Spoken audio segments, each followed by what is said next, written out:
이스라엘 사람들아, 이 말을 들으라. 너희도 아는 바와 같이 하나님께서 나사렛 예수로 큰 권능과 기사와 표적을 너희 가운데서 베푸사 너희 앞에서 그를 증언하셨느니라. 그가 하나님께서 정하신 뜻과 미리 아신 대로 내준 바 되었거늘 너희가 법 없는 자들의 손을 빌려 못 박아 죽였으나 하나님께서 그를 사망의 고통에서 풀어 살리셨으니 이는 그가 사망에 매어 있을 수 없었음이라. 다윗이 그를 가리켜 이르되 내가 항상 내 앞에 계신 주를 배웠으며 나로 요동하지 않게 하기 위하여 그가 내 우편에 계시도다. 그러므로 내 마음이 기뻐하였고 내 혀도 즐거워하였으며 육체도 희망에 거하리니 이는 내 영혼을 음부에 버리지 아니하시며 주의 거룩한 자로 썩음을 당하지 않게 하실 것이미로다. 주께서 생명의 길을 내게 보이셨으니 주 앞에서 내게 기쁨이 충만하게 하시리로다 하였으므로 형제들아, 내가 조상 다윗에 대하여 담대히 말할 수 있노니 다윗이 죽어 장서되어 그 묘가 오늘까지 우리 중에 있도다. 그는 선지자라 하나님이 이미 맹세하사 그 자손 중에서 한 사람을 그 위에 앉게 하리라 하심으로 알고 미리 본고로 그리스도의 부활을 말하되 그가 음부에 버림이 되지 않고 그의 육신이 썩음을 당하지 아니하시리라 하더니 이 예수를 하나님이 살리신지라. 우리가 다 이 일의 증인이로다. 하나님이 오른손으로 예수를 높이심에 그가 약속하신 성령을 아버지께 받아서 너희가 보고 듣는 이것을 부어주셨느니라. 다윗은 하늘에 올라가지 못하였으나 친히 말하여 이르되 주께서 내 주에게 말씀하시기를 내가 내 원수로 내 발등상이 되게 하기까지 너는 내 우편에 앉아있으라 하셨도다 하였으니 그런즉 이스라엘 온 집은 확실히 알지니 너희가 십자가에 못 박은 이 예수를 하나님이 주와 그리스도가 되게 하셨느니라. 오늘도 우리를 위해서 살아계신 주님을 찬양합니다. 부활의 주님이 나의 주님이 되신 것을 찬송합니다. 그 기쁨 가운데 거하는 오늘 한날 되기를 축원드립니다. 어제 말씀에서 이제 베드로가 이 오순절 설교의 메시지를 강력하게 선포해 나아가는 장면을 우리는 함께 어제부터 보고 있습니다. 오늘도 그 사도 베드로의 강력한 메시지가 이어지고 있습니다. 어제는 그 성령의 기름 부으심에 성령 충만함을 받은 120명의 그 무리들을 향하여서 저들이 세술에 취한 것이 아니냐라고 조롱하는 자들을 향해 베드로는 그런 것이 아니라 선지자 요엘서의 말씀을 인용하여서 이것은 이미 예정된 것이었다. 말세에 내가 내 영을 부어주리라 하셨던 그 약속대로 지금 우리 가운데에 일어난 일이다. 그것은 차별이 없이 모든 육체에게 부어주실 성령의 이 놀라운 선물인 것이다 라는 그 말씀을 담대히 선포하는 장면이었습니다. 그러면서 어제 그 사건, 그 사람들이 모인 무리들이 지금 보고 있는 이 성령의 기름 부으심을 확장시켜서 그것을 어디로 끌고 가는가? 그것을 예수 그리스도의 부활의 사건으로 오늘 베드로는 끌고 들어가며 너희가 못 바꾼 그 예수 그리스도, 그가 메시아이다 라는 것을 강력하게 선포하는 장면이 오늘의 본문입니다. 그래서 오늘 본문을 통해서 제목은 하나님이 살리신지라, 그리스도를 살리신 하나님, 하나님이 그분이 하나님께서 예수 그리스도 그분을 살리셨다 라는 그 제목의 말씀인데, 말씀 통하여서 무엇을 우리는 깨달을 수가 있겠습니까? 첫 번째로는 그리스도의 부활은 우리도 미리 보고 가는 것이다 라는 것입니다. 그리스도의 부활은 우리들도 미리 보고 가는 것이다. 베드로는 어제도 성령의 이 사건을 요엘서를 통하여서 확증시켰습니다. 예언된 그 말씀이 성취되었음을 분명하게 말씀을 통하여 증거하였습니다. 오늘 베드로는 이 예수 그리스도의 부활을 설명하고 그들에게 밝히 깨닫게 하면서 또 말씀을 인용하는 것을 보게 됩니다. 베드로는 사람의 말로 한 것이 아닙니다. 뭐든지 말씀에 기초하여 자신의 이 말하고 있음을, 이 설교하고 있는 이 내용의 타당성, 이것이 하늘로부터 온 것이다, 하나님의 뜻에서 온 것이다, 그것은 말씀이 이야기하고 있다라는 것을 전해주고 있습니다. 그러면서 다윗이 했던 말을, 그 말씀을 인용하여서 우리들에게 들려줍니다. 오늘 본문에 25절로 28절에 해당하는 이 다윗의 이 말씀인데요, 이것은 시편 16편 8절에서 11절에 해당하는 내용입니다. 그것을 인용하여서 이야기해 줍니다. 이 시편 16편 8절로 11절의 말씀은 많은 메시아 예언 중에서 대표라 할 수 있는 예언 중에 하나입니다. 그 가운데는 부활에 대한 내용을 담고 있다는 것이죠. 다윗이 그를 가리켜 이르되, 바로 예수를 가리켜 이르되라는 것입니다. 내가 항상 내 앞에 계신 주를 배웠으며 나로 요동하지 않게 하기 위하여 그가 내 우편에 계시도다. 그러므로 내 마음이 기뻐하였고 내 혀도 즐거워하였으며 육체도 희망에 거하리니 이는 내 영혼을 음부에 버리지 아니하시며, 중요한 부분이 이것입니다. 주의 거룩한 자로 썩음을 당하지 않게 하실 것임 이로다. 주께서 생명의 길을 내게 보이셨으니 주 앞에서 내게 기쁨이 충만하게 하시리로다 하였으므로. 27절에 등장하는 주의 거룩한 자로 썩음을 당하지 않게 하실 것이미로되, 바로 이것이 그리스도의 부활을 명시하고 있는 부분입니다. 거룩한 자로, 바로 예수 그리스도로 썩음을 당하지 않게 하실 것이다. 죽은 채로 그대로 둘 수 없다. 하나님께서는 그분을 다시 부활시킬 것이다 라는 것이죠. 그래서 다시 한번 이 부분을 꼬집으면서 31절에서 한 번 더 이야기를 합니다. 이 다윗이 그 한 사람의 부활을 미리 보았다. 미리 본 고로 그리스도의 부활을 말하되 어떻게 말했냐? 앞서 읽어드린 내용을 다시 한번 말하며, 그가 음부에 버림이 되지 않고 그의 육신이 썩음을 당하지 아니하시리라 라고 이렇게 다윗이 예언을 하였습니다. 메시아에 대한 예언을 하였습니다. 그가 이미 보았으므로 선지자가 되어 이 일을 우리들에게 증거해 주고 있습니다. 우리 자손 중에 그 한 사람, 하나님이 이미 맹세하신 그대로 그 자손 중에 한 사람, 그 한 사람은 바로 예수 그리스도십니다. 예수 그리스도를 그 위에 앉게 하리라. 그 위에, 바로 보좌 위에 앉게 하시리라. 다시 부활시켜서, 다시 살리셔서 그 보좌 위 우편에 앉게 하시리라 라는 말씀을 하고 계십니다.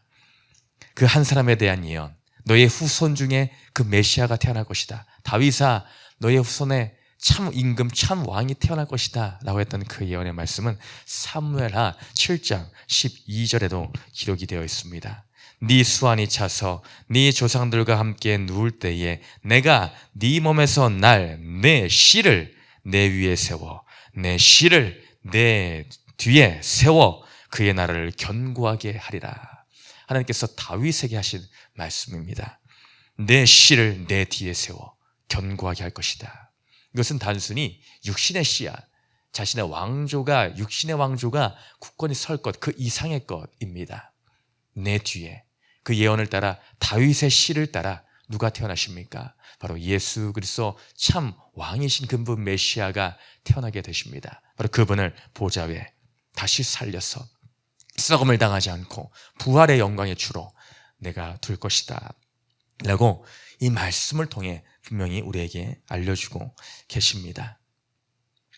그래서 이 다윗이 이 예수 그리스도가 탄생하기 수백 년 수천 전의 인물이지만은, 그러나 그는 미리 보았습니다. 부활의 주, 부활의 임금 참 왕이 태어날 것임을 미리 하나님을 통해 발견하고 보았다. 그래서 그를 향해 오늘 베드로는 그는 선지자다 라고 말하고 있는 것이죠. 그는 발견한 것입니다. 분명하게 똑똑히 본 것입니다. 본고로 말을 하고 있다는 것이죠. 그 예수님의 그 부활은 또한 누구의 부활이 되십니까? 바로 우리의 부활, 나의 부활인 것입니다. 우리도 본 것입니다. 무엇을 통해 봅니까? 육신의 눈이요? 아닙니다. 영의 눈으로 보는 것입니다.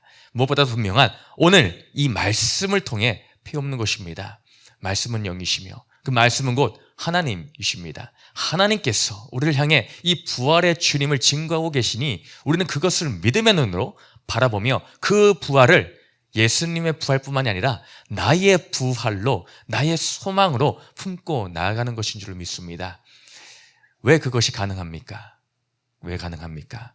고린도전서 15장 20절로 22절의 말씀과 같이 그러나 이제 그리스도께서 죽은 자 가운데서 다시 살아나사 잠자는 자들의 어떤 열매가 되십니까? 첫 열매가 되셨도다.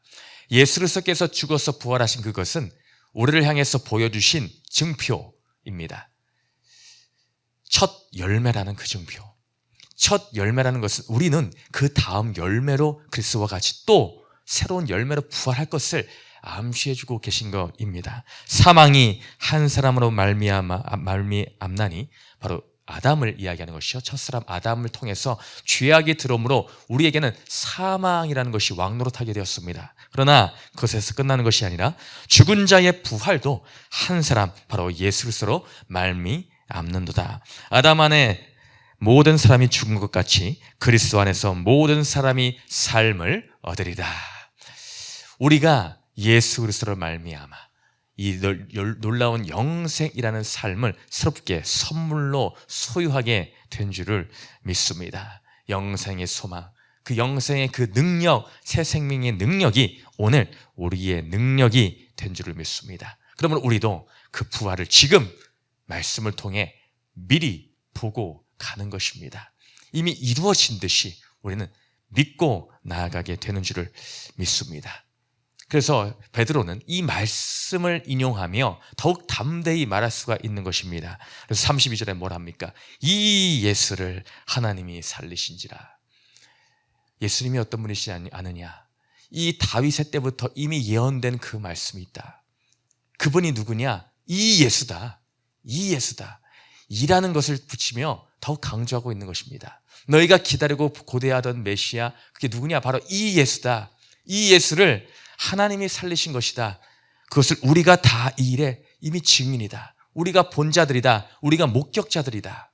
우리도 이렇게 담대히 외칠 수가 있게 된 줄을 믿습니다.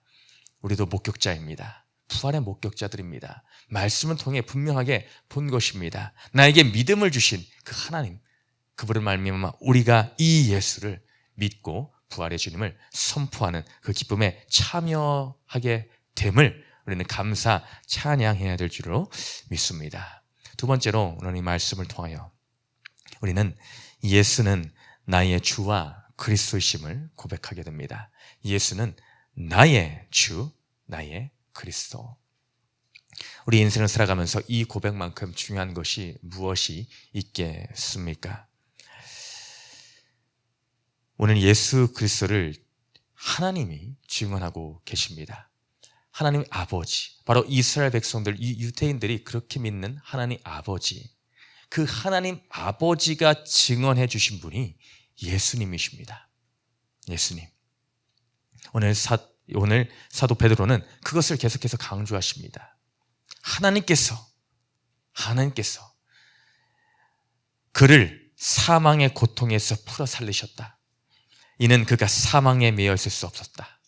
하나님께서 살리셨다. 하나님께서 그렇게 하셨다. 하나님이 그렇게 많은 사람들 앞에서 하나님이 하신 일이라는 것을 오늘 베드로는 강조하여 말하고 있습니다. 그것도 심지어 너희 앞에서다. 너희 앞에서. 오늘 22절에도 그래서 기록되고 있죠. 큰 권능과 기사와 표적을 너희 가운데서 베푸사 너희 앞에서 그를 증언하였다. 바로 예수 그리스도가 주 되심을 너희 앞에서 하나님이 직접 증언을 하셨다. 그런데 너희는 어떻게 하였냐? 너희는 그를 십자가에 못 박았다. 하나님 아버지가 증언해 주시고 증거해 주신 분임에도 불구하고 너희는 그것을 깨닫지 못하여 그분을 십자가에 못 박고 말았다. 그것을 던지고 있습니다. 오늘 우리의 삶 가운데도 마찬가지겠죠. 나의 죄됨, 나의 죄악됨이 그리스도를 그리스도로 고백하지 못하여 그분을 십자가에 달릴 수밖에 없게 만든 나의 죄악됨의 깊음, 죄인 중에 죄인 괴수된 나의 이 모습. 그런데도 불구하고 감사한 것이 무엇인 것이 아십니까? 하나님 아버지 그리스도의 능력, 그것이 우리는 너무나 감사할 따름입니다. 우리가 우리의 죄악으로 우리의 이 구원의 길, 구속사의 길을 나의 회방한 것이 아닌가라는 의문이 들 수도 있지만은 하나님께서 능력의 주님이시기 때문에 나의 어떠함, 나의 이 십자가에 못 박는 이런 행위들, 유태인들이 했던 그 일들이 내가 했던 일입니다. 십자가에 못 박는 이 죄인됨의 이 삶으로 하나님의 그 역사하심의 구속사를 멈출 수가 없었더라. 멈출 수가 없었더라. 그럼에도 불구하고 하나님께서는 당신의 구속사를 온 인류를 위하여 성취해 가시고 완성시켜 주셨다는 것입니다.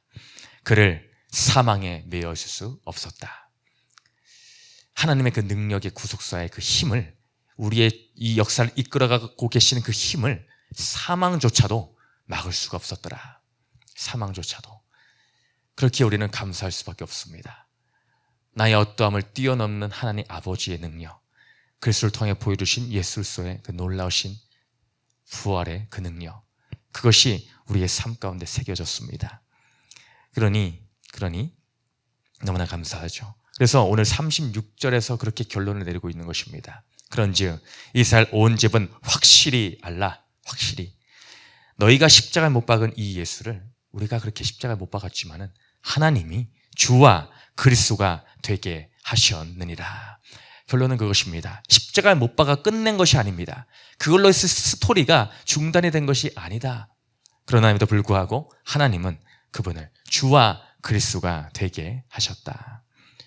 주는 우리의 삶의 주인, 우리의 삶의 주권자라는 것입니다. 그리스도라는 것은 무엇입니까? 그리스도는 기름 부음 받은 자라는 뜻이고, 구약시대에 기름 부음을 받는 세 가지 중요한 직책이 있는데 그것은 제사장과 왕과 선지자였습니다. 예수 그리스도는 이러한 삼중직의 놀라운 권한을 위임받은 능력의 주님이심을 알려주십니다. 그러면 이것을 한마디로 표현하면 예수 그리스도는 세상을 구속하기 위해 보냄을 받은 기름 부음 받은 자다. 세상을 구속하기 위해 보냄을 받은 기름 부음 받은 자다. 바로 그분이 나의 주가 되시고 나의 그리스도가 되심에 우리는 감사할 수밖에 없습니다. 그가 받으신 능력은 모든 인류가 그 발 앞에 무릎 꿇게 되는 것, 그분 앞에 복종하게 되는 것, 우리도 그 기쁨에 참여하게 되는 것, 그것입니다. 오늘 나는 예수를 누구로 고백을 하고 있으십니까? 그분은 나의 주요, 나를 그리스도이십니다. 나를 위해 이 놀라운 일을 행하신 유일한 나의 주인이십니다. 이 놀라운 고백이 우리 삶 가운데도 깊이 새겨져 오늘 하루의 삶도 부활의 참 즐거움과 소망 가운데에 새 힘을 얻어 나아가는 저와 공동체 되시기를 주님의 이름으로 축원드립니다. 두 번째 질문 읽고 마치겠습니다. 시작. 나는 예수님의 부활이 나의 부활로 이어짐을 믿습니까? 내 삶의 어떤 영역에서 부활의 능력이 필요합니까? 기도합니다. 하나님이 다시 살리신지라. 이것이 아버지의 능력이시고 아버지의 사랑이십니다. 우리 인생 가운데 보여주신 놀라운 일입니다. 주님, 예수의 부활이 나의 부활이 되어 이제 부활의 주님을 온전히 삶 가운데 경험하고 살아가는 우리가 되게 하여 주시옵소서. 그분을 나의 주, 나의 그리스도라는 이 놀라운 고백이 우리의 입술에서 또한 우리의 삶에서 날마다 피어나게 하여 주심에 감사드리며 오늘도 살아계신 예수님 이름으로 감사 기도드렸습니다. 아멘.